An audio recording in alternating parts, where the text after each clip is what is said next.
Welcome to Jane Jackson Careers, a podcast that takes your career to the next level. Here's your host, Jane Jackson, author of Amazon Careers bestseller, Navigating Career Crossroads.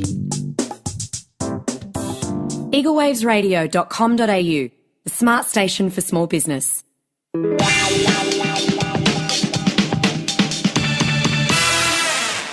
And welcome back to Eagle Eye Media. This is Deb Carr, and today I've got a great guest with me, Jane Jackson. Now, we're going to talk a bit about Jane's new book, Navigating Career Crossroads, How to Thrive When Changing Direction.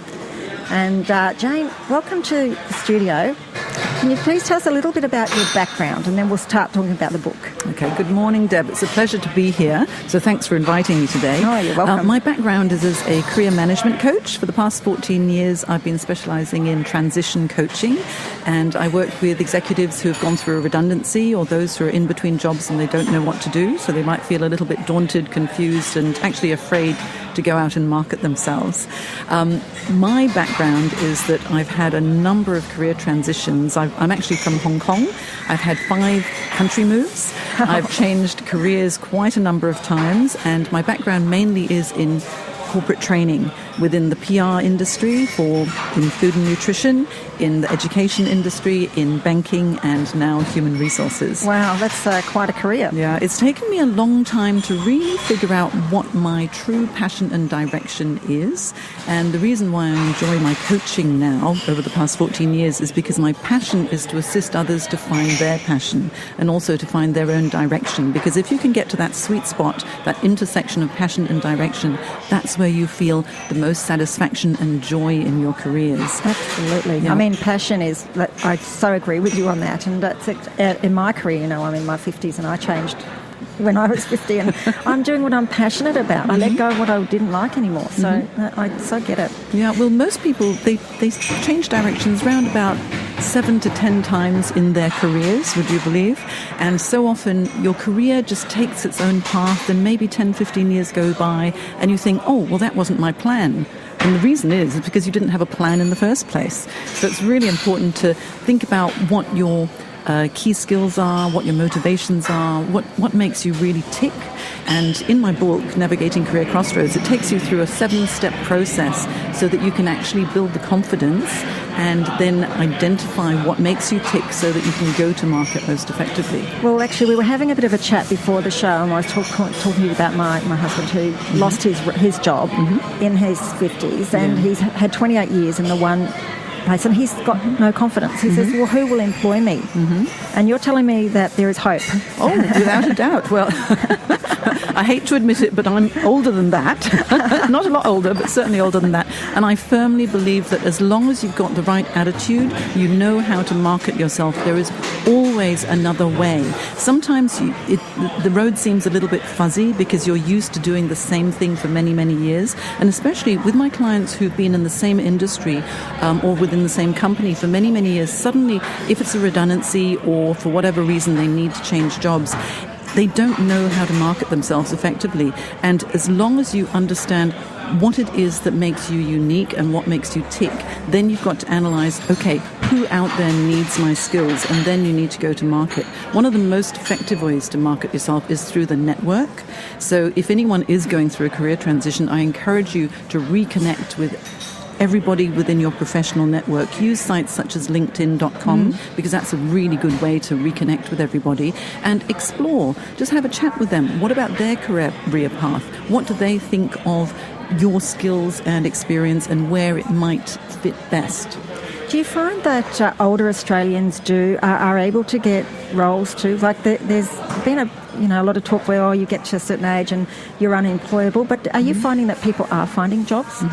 It's a little bit harder, of course, as you get a little bit older, but as long as you think about, okay, where is my niche? Where is the market that might need me? Of course you can market yourself. I do have a lot of clients, though, as they get a little bit older, that they find that it's easier to set up a consultancy or maybe their own businesses, and part of my coaching is to explore those options for them as well. Excellent. Now, what inspired you to write a book? Well, I love career coaching. I can't tell you, it's so exciting for me to work with individuals who are a bit fuzzy with regard to what they need to do, or if they're feeling very, very anxious. And once we go through that exploration phase as to what really makes you tick, and they suddenly get this aha moment, like, oh, yeah, I really want to do that. It just makes me very, very excited, because I'm thinking, okay, you want to do that. Is it possible? Let's have a reality check. Is it going to make you enough money as well? And then if everything is in alignment and then we go for it, then they can actually go to market. Exciting. So now you said there's 7 steps in your book. Are you able to walk us through some of those steps? Yes. Well, it's my 7 Steps Careers program. I love the sound of that. We love 7's a lucky number, isn't it? It's a good number. It is. And also, I can't tell you how excited I am about this book. It's my first book, and now I can actually thrust it out into the world after a year of writing. I can't tell you, it's so much work. I wish the listeners could see your smile. She's so happy. I am. It was just published last week, so I'm a little bit over the moon. But okay, so it's a 7-step careers program, and obviously I go CAREERS. We're using that acronym. Yes. So the first one is C, which is building your confidence and your... Ooh. That's fire. Don't worry, we're used to it here. George Street's very exciting. How inconsiderate of them. Okay, so the first one is C, which is confidence and clarity. So first of all, we've got to rebuild your confidence if you've experienced a redundancy, or if you're feeling a bit confused with regard to your career. Because without confidence, you can't market yourself effectively. And I take you through, in the book, a series of exercises so that you can identify what is stressing you, what the signs and symptoms of stress are, and also how to manage your stress levels. Something that I even have in my book, and I give you a link to my website, you can download free meditations too. Oh, very just good. for relaxation. Very good. Great. I'll try that. Yeah. I've got a copy of this book in my hand, actually. Well, I'm so happy you've got it, Deb. Okay, so that's the C. The A is assess what makes you tick.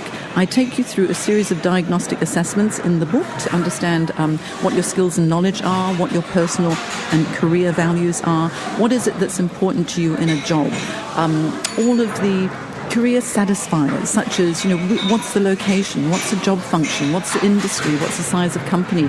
Let's figure out exactly what's important to you.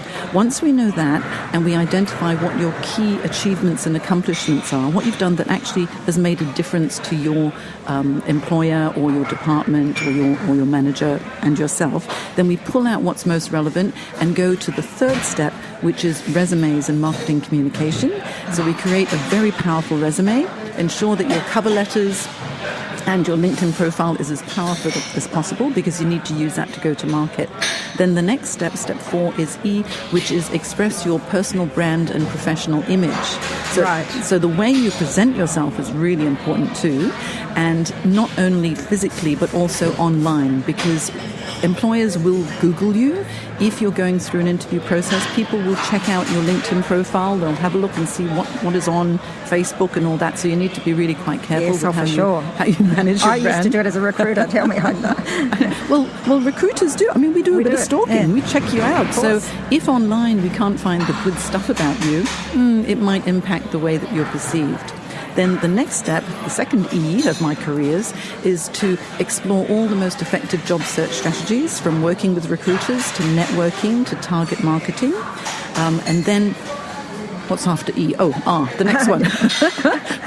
relate your value in interviews. So I take you through the process of how to prepare for interviews most effectively, before, during and after, and what to do after an interview as well. Yes. And then the final step, step 7, the S, is strategies for career success. So this is how to negotiate most effectively so you get the best deal for yourself, and also how to onboard into the new role, because really those first 90 days in the new role are critical. Yes. So how you can develop strong working relationships. So basically the book takes you through the entire process of the job search, and my favorite bit is C, confidence and clarity, because without confidence and clarity we really can't do anything. We can't take the first step. It is, and it's sometimes very hard to get clarity, to actually understand what you really do want, isn't it? It's like a lot of people they just don't know. They're wandering around. Yeah. Thinking, well, what do I want? Yeah, you know what I found is, in fact, I mean, maybe you've experienced this, or maybe some of your listeners have experienced this, where everything seems okay in your life, like job's kind of okay, family's okay, relationships are good, it's all kind of all right, but you feel that something's missing. Have you ever felt that? It's like, what is it that I can't quite pinpoint, but why am I not overjoyed in my life? And if you really think about it and you assess yourself, you'll find that one of your key values is not met. And the values could be anything from maybe it's power or recognition or status or money. It could be affiliation, friendships, dedication to a cause or service. Actually, for myself, over the many years of my career, I always thought that I liked sort of excitement and money, and I always felt that I wasn't 100% satisfied. But what actually my true career anchor is dedication to a cause or service. If I'm doing good for somebody and I'm helping them and I see that little aha moment and they're happy, that makes me feel so fulfilled and rewarded. This is why I love my job. I just love what I do because I'm able to help people and I'm fulfilling my career anchor and my top value of service. That's so true. And now, how does someone actually, some people don't know what their values are. I mean, I know what my number value is freedom. I mean, I love my freedom. So that's why I work for myself, obviously. But how does someone figure out what their real values are? How do they sit down and go, well, what are my values? How do I put them into words? Well, either they come to me and I coach them, or else they read my book. Of course they're going to read your book. That was a good plug, wasn't it? No, I have a series of diagnostic assessments so that you can go through all of the different values that motivate everybody. And then you go through all of those values and you think, okay, well, how important is, say, recognition to me? How important is status to me? How important is work-life balance? Because they're all good values for different people, but they've just got a stronger pull depending on, what's important to you. And then I like to find out what the top 5 values are, which means that if they're not met, for example, say if it's affiliation and friendships within an organization and you want to build a really strong team. If you have a fractured team environment, or it's not a very happy, friendly environment where you're working, that value is not met. And so you aren't going to be happy no matter how good a job you're doing or how much you enjoy your job function. If the affiliation value is not met, and that's your top value, you're never going to be happy. And so then you need to start to make some decisions as to, okay, what sort of environment will work for me in the working environment so that I'm going to leap out of bed in the mornings and think, I can't wait to get there. Well, that's what everyone should be striving for in their work, because they spend so many hours in your job. Yeah. And I have worked for corporate, I've been recruiters and insurance and whatever. But there were jobs that I was in going back in years that I was not thriving in. I was just not happy, and I think it all goes down to the fact I can't be pinned down and be sat at a desk for 9 to 5. I need my freedom. Yeah, well, if you want to have your autonomy, you want to have the work-life balance, you need to have the time freedom as well. If it's like a 9 to 5:30 job, clock in, clock out, you're stuck there. Yeah. And if that's not right, some people like it though. Some people really like to have that structure and the routine. Of course, different personalities. But for those who don't, if you're in that environment, you're going to start to feel quite stressed and unhappy. And several years ago, I was working within one organisation where the values just didn't match my own values. And my husband used to say, "What's wrong with you? You look so miserable," when I was about to go out to work. And I'd come home and I would be so exhausted because I was doing something that was out of my natural behaviour. It was a very sales-oriented role, and I'm a coach. Yeah. I'm not a salesperson. Yeah. And having to do the cold calls and trying to get people over the line to buy something that I didn't necessarily believe in was very, very difficult for me, and I found it so exhausting that in the evenings I would be quite tearful. I had to leave that role and go back to what my true drivers are, and freedom also is important to me. I have an entrepreneurial spirit. I see there's hope everywhere, and as long as I'm not reined in by a system, then I'm able to be a lot more creative. And also, I'd like to be in a role where I can help people. Obviously, and all make a that difference to them comes as well. out and coming out for you writing a book. And I know in my recruitment days, we used to do a lot of personality profiling, and I was out the promoter driver is me, totally. And so when I started my career, I was working in a office environment as an office manager, and it just wasn't suited to what I should be doing. And now I'm doing what I should be doing. Well, you're the entrepreneur. Well, I don't know what I am, crazy. Now, we have to wrap up in a moment. So where can we find your book? Okay. Well, Navigating Career Crossroads, you can buy it on my website, which is janejacksoncoach.com, or you can go to www.navigatingcareercrossroads.com and you can buy it there. In about 2 weeks, it'll also be available on Amazon, and my publisher is getting it out to the bookstores through his distribution channel as well. But navigatingcareercrossroads.com, buy the book and find your passion. Certainly, I've got one in my hand, and I will be having, and I'll be giving it to Andrew Carr, who can have a bit of a read, I think, and I'll get him in touch with you. Oh, yes, thank you so much. It's been lovely being here, Deb. Lovely to have you. Thanks, Jane. eaglewavesradio.com.au, the smart station for small business. You've been listening to Jane Jackson Careers. Sign up to receive regular career advice at janejacksoncoach.com.